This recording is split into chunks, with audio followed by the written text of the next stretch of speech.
सद्गुरु श्री कृष्ण परमात्मने नमः। मृत्युंजयाय रुद्राय नीलकंठाय शंभवे अमृतेशाय शर्वाय महादेवाय ते नमः। सर्वमंगल मांगल्ये शिवे सर्वार्थ साधिके शरण्ये त्र्यंबके गौरी नारायणी नमोस्तुते। सर्वमंगल मांगल्ये शिवे सर्वार्थ साधिके शरण्ये शुभदे माते जन्मभूमि नमोस्तुते। भारत माता की जय। आज इस मातृशक्ति संगम में, इस पवित्र धरा पर हम बचपन से एक वाक्य हमारे माता पिता के मुख से सुनते आए हैं। हम महाराष्ट्र से हैं तो वो कहते थे नित्य वदावे काशी से जावे, कि रोज बोलिए काशी चलिए। ऐसे हम बचपन से सुनते हैं। तो तत्वज्ञान के भगवान श्री महादेव की यह नगरी, और आज उस नगरी में भी ज्ञान की दाता यह बनारस हिंदू विश्वविद्यालय की यह नगरी, जो साक्षात महादेव के स्वरूप, मुझे ऐसे लगता है कि श्री मदन मोहन मालवीय जी ने जो उनके धर्म से यह सिंचित पवित्र भूमि है, तो मैं बहुत अभिभूत हूँ, बहुत सौभाग्यशाली खुद को समझती हूँ कि आज बनारस विश्वविद्यालय के इस धरा पर मुझे यहाँ पर आप सब ने बुलाया। व्यासपीठ पर उपस्थित माननीय डॉक्टर ममता जी यादव, डॉक्टर अनीता जी चौधरी, डॉक्टर दीपाली जी गुप्ता, डॉक्टर मंजू जी द्विवेदी और हमारी आनंद प्रभा जी, आप सभी को प्रणाम करती हूँ, तथा इस सभागृह में बैठे माता भगिनी सज्जन। मुझे आज इस सत्र में विषय दिया है कि भारतीय चिंतन में महिलाओं की भूमिका क्या है। भारतीय दर्शन में महिला को भारतीय दर्शन ने किस प्रकार देखा है। मुझे ऐसा लगता है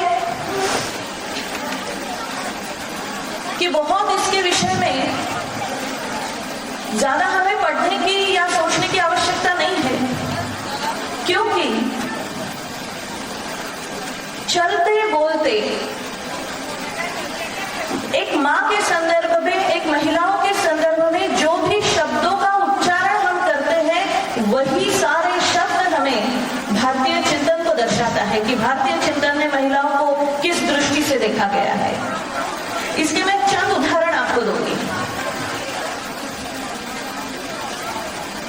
आज यह मातृ संगम है, मातृशक्ति संगम हमने ही इसको नाम दिया है।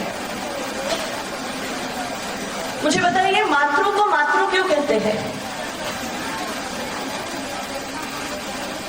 मातृ यह शब्द कैसे बनता है? मातृ यह शब्द तैयार हुआ जब, इसकी एक कथा है कि जब माता सीता को रावण ने हरण किया था और अशोक वाटिका में माता सीता बैठी थी, एक खिन्न मनस्थिति में, उदास ऐसे बैठी थी, और उनके हाथ में एक घास का पत्ता था। उस घास के पत्ते को ऐसे देखते देखते वो अपनी अवस्था का दुख उनके मन में हो रहा था। तभी रावण आया, और वो रावण माँ सीता को कुछ कुछ बोलने लगा, मैं ऐसा करूंगा, मैं वैसा करूंगा, मैं फलाना, मैं ढिंका। अब माता सीता वो घास का पत्ता ऐसे ऐसे कर रही थी। तब सीता माता बोलती है, देख रावण, ये जो घास का पत्ता मेरे हाथ में है ना, ये भी मैं पूर्ण शक्ति से अगर तेरे दिशा में फेंक दूं तो तू भस्म हो जाएगा, इतना याद रखना। लेकिन मुझे मेरे पति का पराक्रम सिद्ध करना है, इसलिए मैं ऐसा कुछ नहीं कर रही। तब से मातृ यह शब्द तैयार हुआ, उसे कहते हैं माँ तृणवत। तृण माने घास का पत्ता। किसी को भी, एक महिला को घास के पत्ते समान मत समझो, माँ माने नहीं, मातृणवत माने मातृ।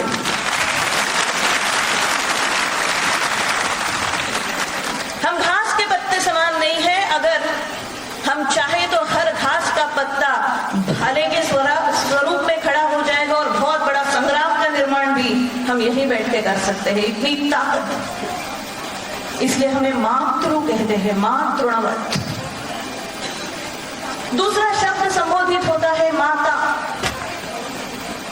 माता को माता क्यों कहते हैं? यही भारतीय चिंतन है। भारतीय चिंतन के लिए आपको कोई ग्रंथ पढ़ने की आवश्यकता नहीं है, यही भारतीय चिंतन है। माता को माता क्यों कहते हैं? पहला शब्द हम सीखते हैं मां।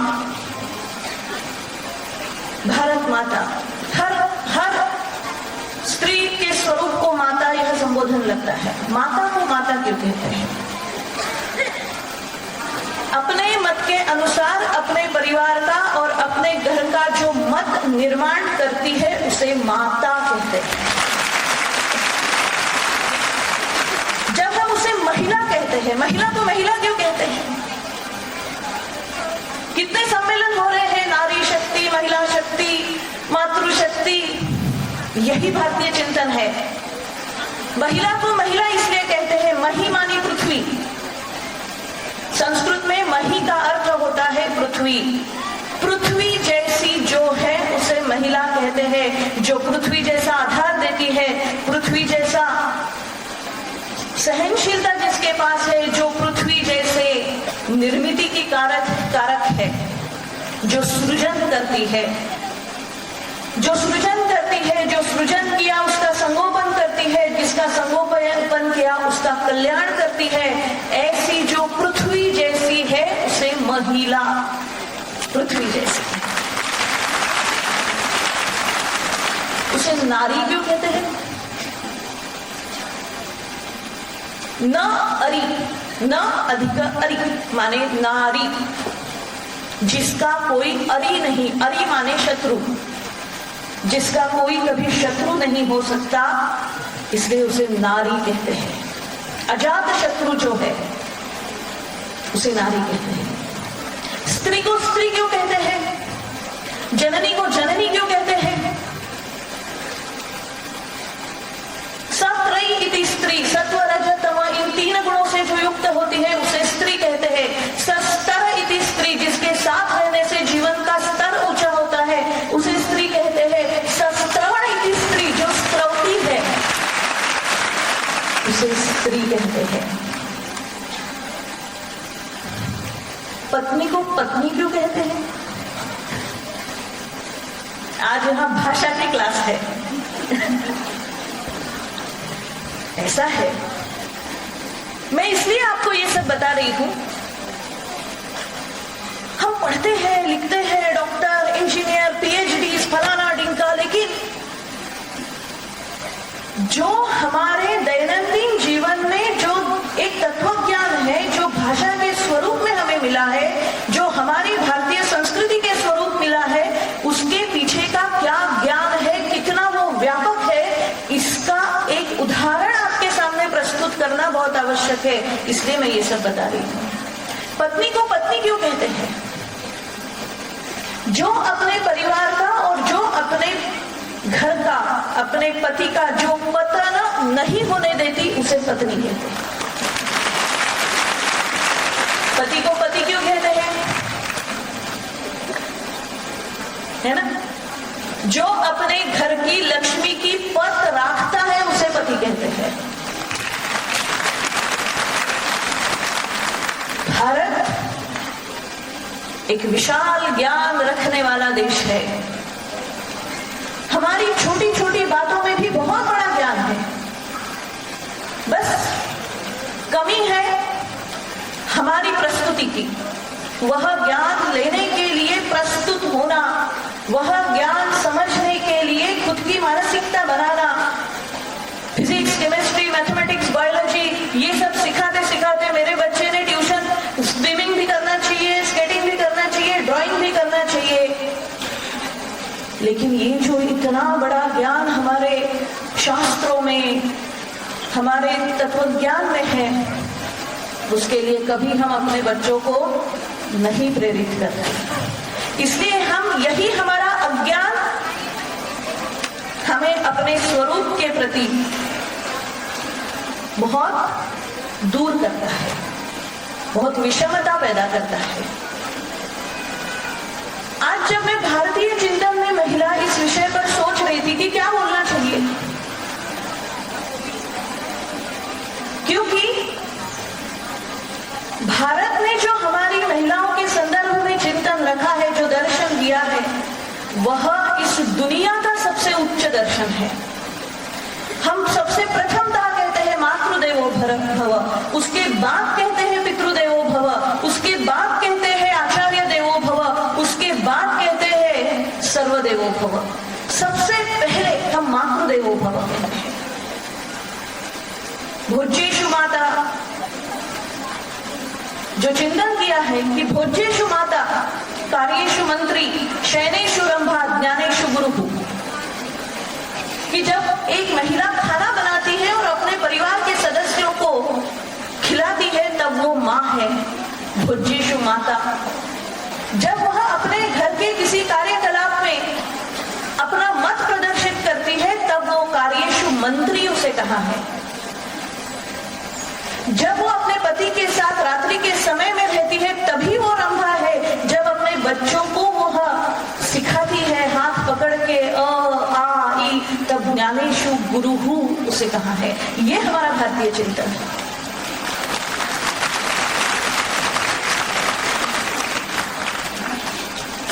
लेकिन हमें कभी हम इस विषय में सोचते नहीं हैं। जब मैंने स्त्री की व्याख्या की तभी एक व्याख्या आती है पुरुष की व्याख्या। पुरुष को पुरुष क्यों कहते हैं? पुरुष को पुरुष इसलिए कहते, पुरी माने गांव, जगन्नाथपुरी बोलते हैं ना हम, पुरी माने गांव, क्षेत्र, क्षेत्र क्षेत्रज्ञ विभाग योग माने शरीर, क्षेत्र माने शरीर, पुरी माने शरीर। इस शरीर में शयन करने वाला जो परमात्मा है वो जिसमें है उसे पुरुष कहते हैं। तो क्या वह परमात्मा स्त्री के शरीर में नहीं शयन करता है? इसीलिए हर स्त्री पुरुष है। जिस जीव में पुरुषार्थ है वह पुरुष है। इसलिए भारत के चिंतन में स्त्री पुरुष ऐसा कोई भेद ही नहीं है। तो हम केवल भारतीय चिंतन में स्त्री वगैरह ऐसा क्यों सोच रहे हैं? ऐसा कोई भेद नहीं है।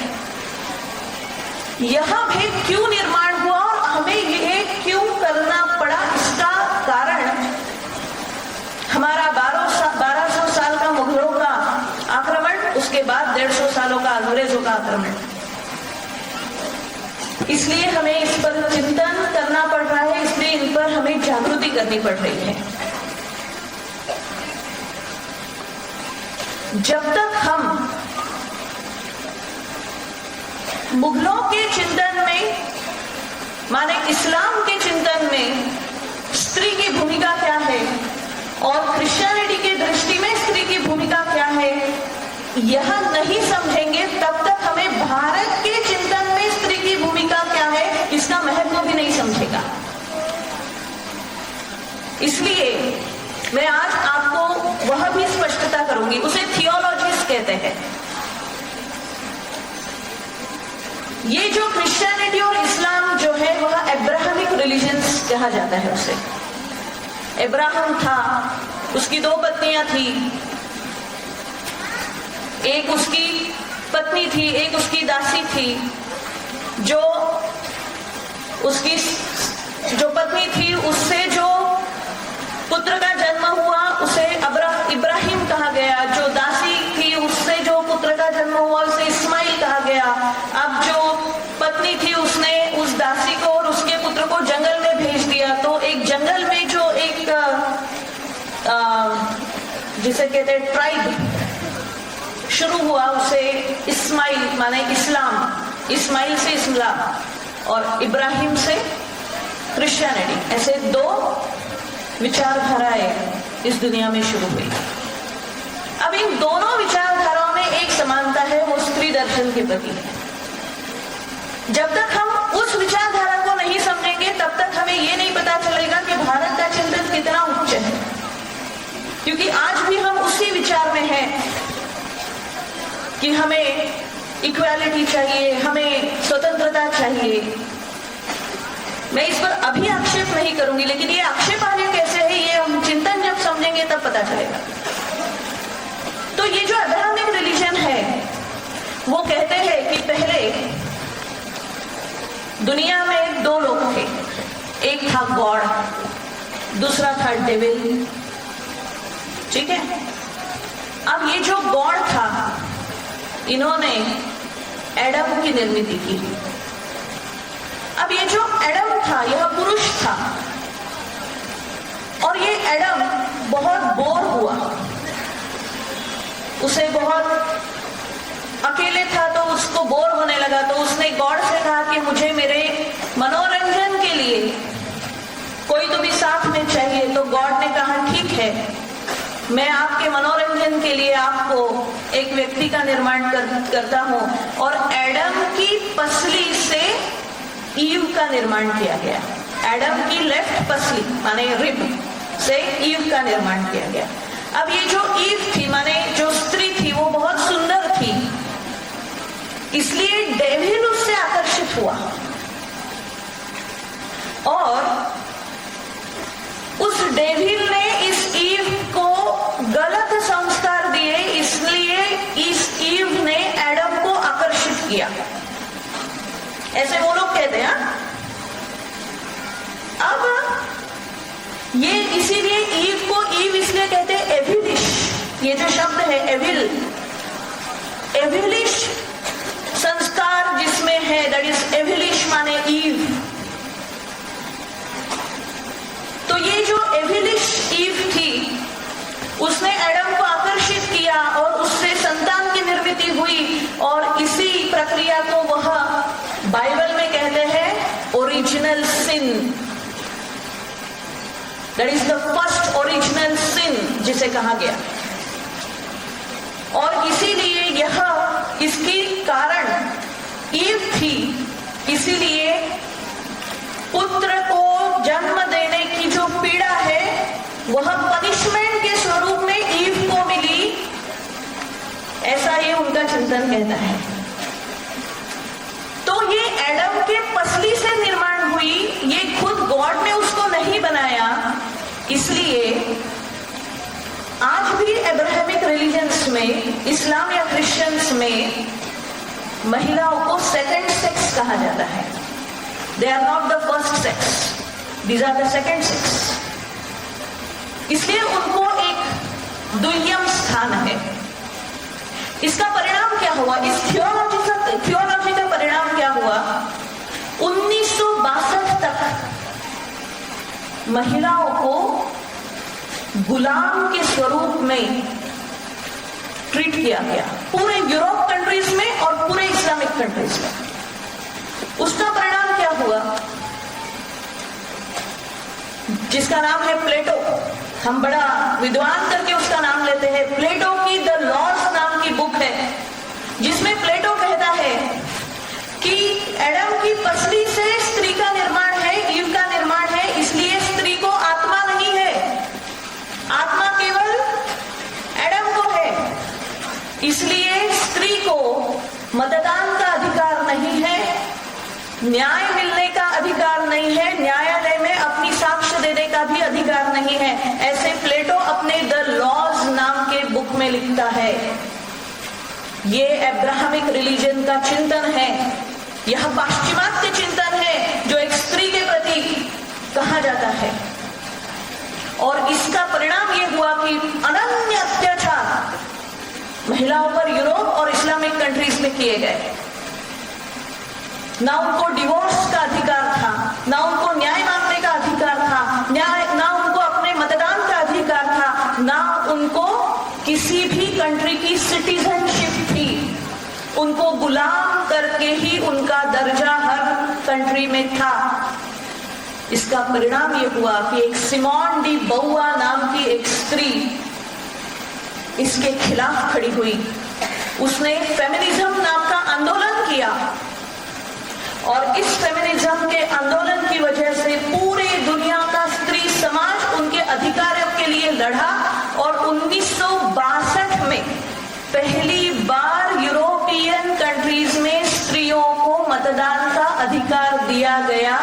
वह दिन था 8 मार्च, इसलिए पूरी दुनिया 8 मार्च को महिला दिन सेलिब्रेट करती है। अब तालियां मत बजाइए, तालियां बजाने जैसा कुछ नहीं है।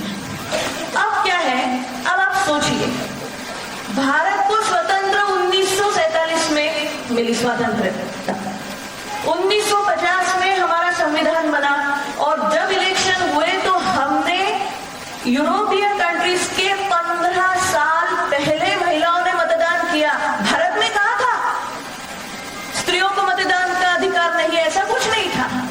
पहले दिन से भारत में स्त्रियों को इक्वल स्थान दिया है, समानता का दर्जा दिया है, क्योंकि भारत का चिंतन वैसा नहीं। अब सोचिए, इतनी गलत सोच रखने वाले देश जब इस भारत पर कब्जा करेंगे, 1200 साल राज्य करेंगे, तो यहाँ की मानसिकता भी वह दूषित करने में कहीं हद तक सफल हुए। और इसी वजह से भारत में स्त्रियों को जो सहना पड़ा उसका कारण ये था। लेकिन अगर प्राचीन भारतीय चिंतन में महिलाओं का आप दर्जा सुनेंगे तो आश्चर्य होगा।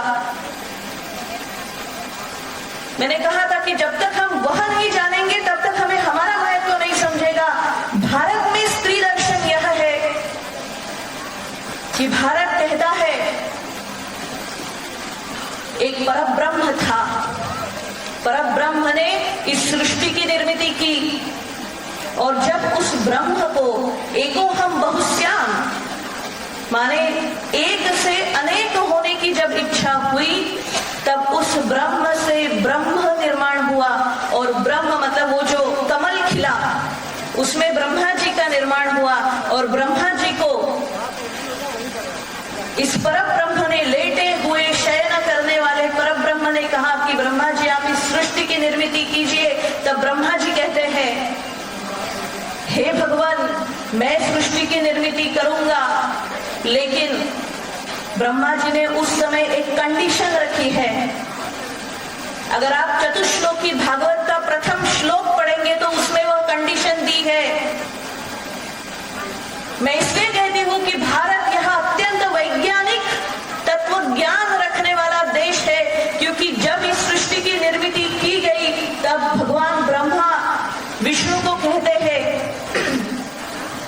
मैं सृष्टि की निर्मित करूंगा, किंतु मेरी एक कंडीशन है। वो कंडीशन है ज्ञानम परम गुह्यम में यद विज्ञान समन्वितम सरहस्य तदंगं च गृहाण गदितम मया यावानहम यथा भावो यद रूप गुण कर्म कहा तथैव तत्व विज्ञानम मदनस्तु ते तद्गृहात्। इसका अर्थ क्या है मैं बताती हूं। वो कहते हैं मैं सृष्टि की निर्मित करूंगा, किंतु ज्ञानम परम गुह्यम में आप मुझे ऐसा परम गुह्य ज्ञान दीजिए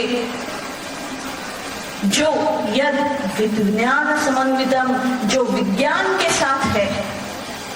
फिर वो कहते हैं कि आप जो मुझे ज्ञान दे रहे हैं वो वैज्ञानिक है या नहीं ये मैं कैसे समझूंगा। यावान हम यथा भावो मैं कैसे मानूंगा कि आप जो बोल रहे हैं वो साइंटिफिक है वैज्ञानिक है या नहीं। वो कहते हैं यावान हम यथा भावो यद जो रूप गुण कर्म कहा theorem characteristics and practical in 3 मापदंडों पर जो उतरेगा उसी ज्ञान को तथैव तत्व उस तत्व को तथैव तत्व विज्ञानम मदनस्तु ते गृहात् उसी तत्व को मैं वैज्ञानिक तत्व कहूंगा।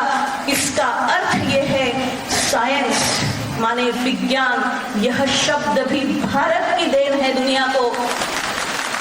इतना ही नहीं, कोई भी चीज वैज्ञानिक कैसे है या नहीं यह तय करने के जो 3 मापदंड कहे जाते हैं थेरम कैरेक्टरिस्टिक एंड प्रैक्टिकल वह 3 मापदंड भी भारत ने इस दुनिया को दिए हैं।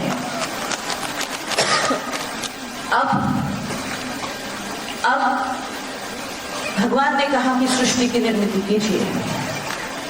ब्रह्मा जी ने तय किया कि चलो सृष्टि की निर्मित करते हैं, तो वहां से एक क नाम का अवतार लिया गया। क माने काया, ये सब भागवत में है। क माने काया, और उस काया की दो स्वरूप तैयार हुए। एक था स्वयंभू मनु, दूसरी थी शतरूपा माने स्त्री और पुरुष। साक्षात परब्रह्म के दो स्वरूप माने स्त्री और पुरुष है। यह हमारा भारतीय चिंतन है। हमें किसी चिंतन की आवश्यकता नहीं है, हमें किसी से लड़ने की आवश्यकता नहीं है, हमें कोई अधिकार मांगने की आवश्यकता नहीं है। हमारी संस्कृति, हमारा देश हमें वह स्थान, वह अधिकार पहले ही देता है।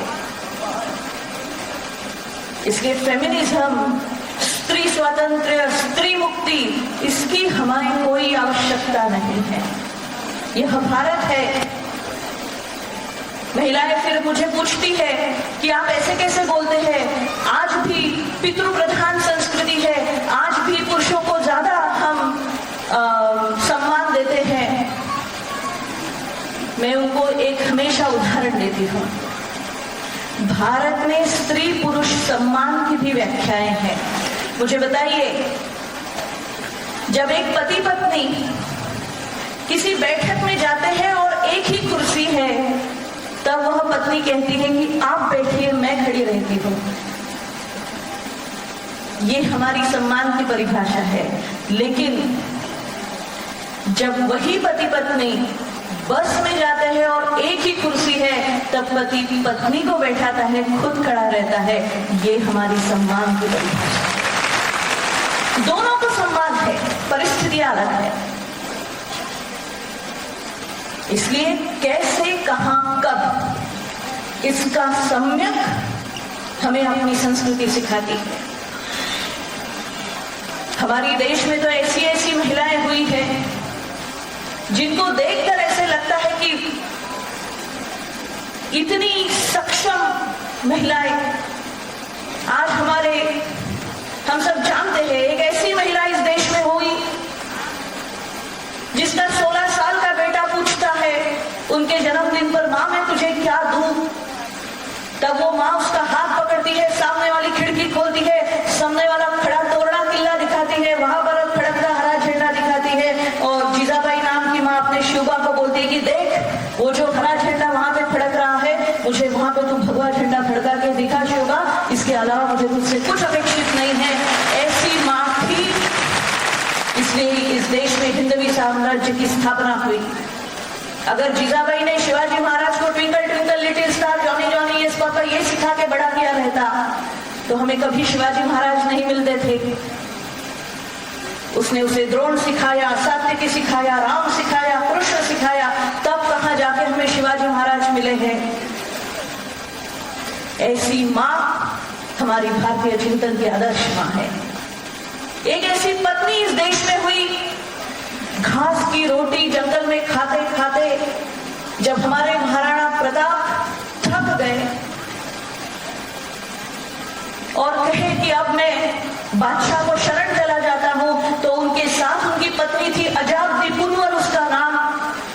उनके ही कमर की तलवार खींचती है, उनके ही गर्दन पे रखती है कि जब तक मैं जीवित हूं और मेरे रगों में भी राजपूतों का खून है, अगर आपको बादशाह को शरण जाना है तो पहला युद्ध आपको मुझसे करना पड़ेगा। यह कहने वाली पत्नी थी, इसलिए आज हल्दी घाटी का युद्ध हुआ और महाराणा प्रताप का पराक्रम सिद्ध हुआ है।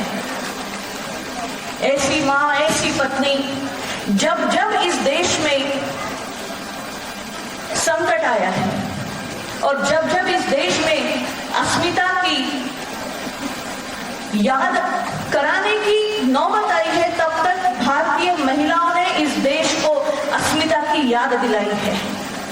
ये हमारी भारतीय भूमिका है, महिलाओं की भूमिका है। मैं आप सबसे, समय की बहुत पाबंदी है, इसलिए मैं ज्यादा कुछ नहीं बोल पाऊंगी और मैं आप सबसे क्षमा भी मांगती हूँ, आयोजकों को भी क्षमा मांगती हूँ, क्योंकि कल बहुत इम्पोर्टेंट बैठक है इसलिए मुझे जाना पड़ रहा है, नहीं तो मैं किसी को इतना कष्ट नहीं देती थी। किंतु मैं आपको अंतिम बार केवल इतना कहूंगी, आपको किसी से भी लड़ने की आवश्यकता नहीं है। आप अपने को पहचानिए, आपके अंदर की जो शक्ति है उसको आप जानिए। स्वरूप से भारतीय, हृदय से भारतीय, विचारों से भारतीय, जीवन के व्यवहारों से भारतीय। अगर यहाँ आप अपना स्वरूप रखेंगे तो मुझे शायद ही लगता है किसी से भी आपको अपने अधिकारों के लिए लड़ना पड़े। इसका एक छोटा सा उदाहरण मैं आपको दूंगी और अपने वाणी को विराम दूंगी।